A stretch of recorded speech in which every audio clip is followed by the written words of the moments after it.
I still hear the screams of the market people of Zima. It's been years, but that sound stays in my ears, sharp and raw, like it happened yesterday. Rahila was just a milkmaid.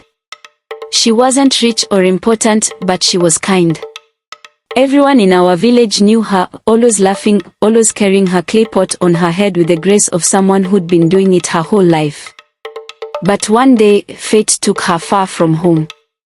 The village of Zima was a very small village with no record of bad happenings. It was very peaceful, everyone knew each other and looked out for one another. We were like a very big family. That day started like any other. The market was bustling, and the smell of spices, fresh bread, and roasted meat filled the air. Rahila had gone to sell milk, just like she did every week. I was there too, selling woven mats. I don't know when it started, but suddenly there was shouting in the market. People were running, dropping baskets and pots, scattering like ants. I turned just in time to see Rahila being dragged by two men. They were dressed like traders from the far north, their faces wrapped in thick cloths, their hands rough and fast. Rahila was kicking, her clay pot smashed on the ground. A man tried to grab her, but one of the men hit him with a stick. He fell hard, bleeding from his head. No one helped. I wanted to. I really did. But my legs wouldn't move. Fear pinned me where I stood. If I stepped forward, I knew they'd take me too, or worse. I'll never forget the look in her eyes as they threw her into a basket, her voice breaking as she screamed my name. Azumi. Help me. But I didn't. I just stood there as the men rode off into the desert, their camels kicking up dust. When the shouting stopped, all that was left was her smashed pot and a thin trail of spilled milk drying in the dirt. For days, the village was quiet. No one talked about what happened. The elders warned us to stay away from the market for a while. They said it wasn't safe, the traders were growing bolder. But one night, when the stars were bright, a traveler came through. He was from the north, near the desert where the men had gone. He stayed at the headman's hut, and I overheard their talk. Slavers, the traveler said. They are taking girls and boys, selling them to kings far beyond the sands. If she's gone north, she's lost. The words hit me like a slap. Rahila wasn't just gone, she was sold.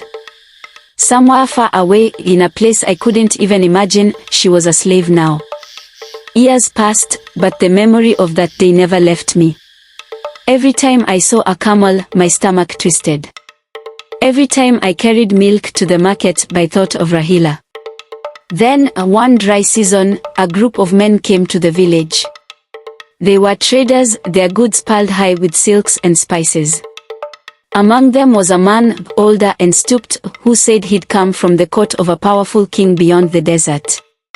I don't know what made me ask him, but I did. Do you know of a milkmaid named Rahila? She was taken years ago. He looked at me for a long time before nodding. I remember her. She was sold to the king's palace. A beauty, they said. The king favored her for a time. My heart leapt. She was alive. Where is she now? I asked. His face darkened. She tried to escape. They caught her, and they killed. He trailed off. He didn't finish his statement. I didn't hear what he said last. I couldn't breathe. The world spun. Was Rahila dead? All I could picture was Rahila's broken pot, her spilled milk, and the dust of the desert swallowing her up. Before we continue, I want to encourage you guys to hit the like button in this video, subscribe to my channel, and most importantly turn on the bell notification button so you get notified when I drop more amazing African folktales just like what you're watching. If you have any comments, feel free to drop that in the comment section. Now, let's dive back into the story. Little did I know that Rahila was in the palace, a world of luxury, but also a place where freedom was just a dream. The trader lied to me. Rahila in the palace of luxury as a slave was being maltreated by the palace guard. She was flogged severely and treated unfairly. Then one day the mistress noticed what the palace guard was doing to Rahila. She pitied her and at once told the palace guard to release Rahila to her. Rahila started serving the mistress, a kind woman. She said to Rahila, "You are so different, always so caring and gentle." Rahila replied, "Thank you, my lady. It is all I know how to be." Rahila's kindness did not go unnoticed. Over time, her mistress grew to see her as more than a servant. After so many years, one faithful day the mistress, now frail, said to Rahila, "You've cared for me as if I were your own mother. I can't keep you here any longer. You deserve to be free. You need to go to your sick mother."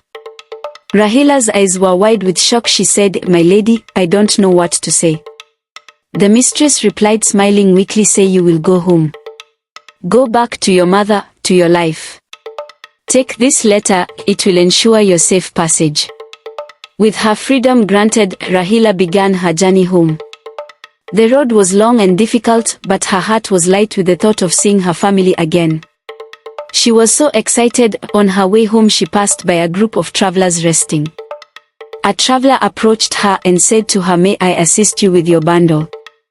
Rahila replied with a faint smile on her face, "Thank you, sir, but I can manage." Rahila continued her journey home. The traveler walked up to her saying, "You seem unlike the other travelers. What brings you on such a long journey?" Rahila replied, "I am returning to my village after many years.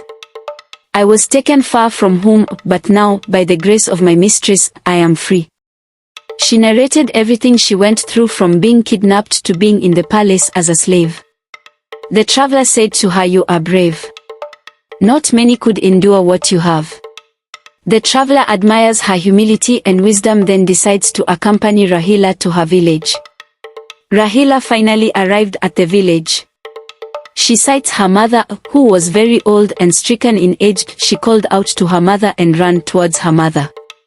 Her mother shouting her name with joy, "Rahila, we thought we had lost you forever." They hugged with tears rolling down their faces. The villagers gathered around, rejoicing and celebrating her safe return. Rahila was home at last, her heart full of gratitude and joy. But her journey wasn't over yet. The traveler, standing a short distance away, watches the reunion with a smile. He steps forward, addressing Rahila's mother. "Your daughter is remarkable. Her strength and kindness have touched my heart. With your blessing, I would like to make her my queen."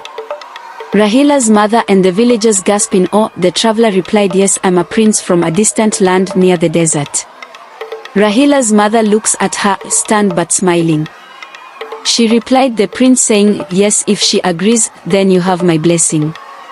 The prince walked up to Rahila, who was shocked at the revelation of the prince. He asked her, "Do you agree to be my queen?"